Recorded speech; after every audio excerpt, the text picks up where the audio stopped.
now it's time for the FWC News and Notes. June 27th, there's a kids fishing clinic in Cape Canaveral. July 11th, there's another kids fishing clinic in Palm Coast. Lucky kitties. For more information, visit myfwc.com. But now it's time to go off the deep end.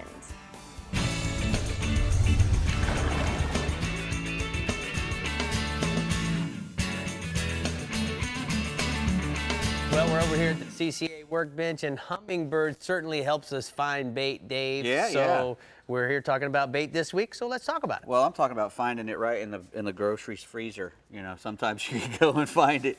I'm going to talk a little bit. We usually talk about live bait all the time on this segment. Over the years, we've talked a lot about caring for live bait and whatnot.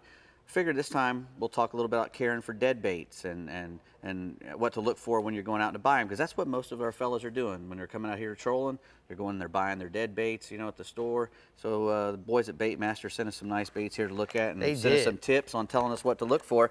For one thing, almost all the ballyhoo used all over the world that they ship all around comes from the little spot between Miami and Key West. They're all out there in that offshore area, and there's actually two different kinds of ballyhoo out there that they target.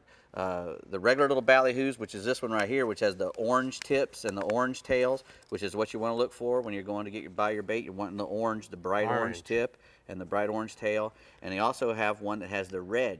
Now a red tip and a red tail, we don't have any of those here, thank goodness. They're the less desirable of the ballyhoo. They're called the below. And what happens, you'll catch those in the deeper water, and they're a little softer and more fragile than the ones that they catch, the real ballyhoos here that they catch inshore. And those are, you know, the really ones to use for the bait.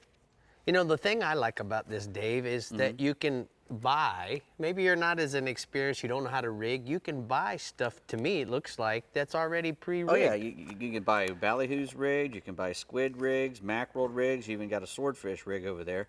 And you know, you're right. And you can also cut the loops off these things and slide any kind of lure down you want to on top of them. But what you're really wanting to do is when you go out to look at them, you're wanting to find a guy who's been giving you consistent baits time and again. You want to find bait that's packaged correctly. It's not all folded up and messed up.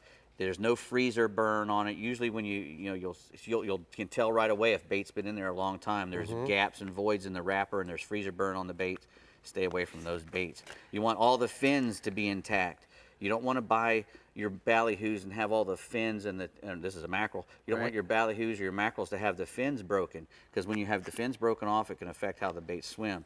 And you want all the scales and everything to be on, because the scales actually protect the bait when it's swimming. If all its scales are gone, it's going to wash out faster. You want to keep them out of fresh water. You know what I noticed too is a lot of times when you go in and you're buying pre-packaged stuff, it's not silver. It's got a yellowish tint to it. It's old, and it needs to be bright. The eyeballs need to be clear, just like if you were buying fish to eat. You know, you don't want to buy stuff that's been, you know, sitting around for a long time. And what you want to do is, as soon as you get them, you put them in a bucket, let them thaw out in salt water. Pull them out of there. You know, as soon as they're thawed, rinse them in salt water.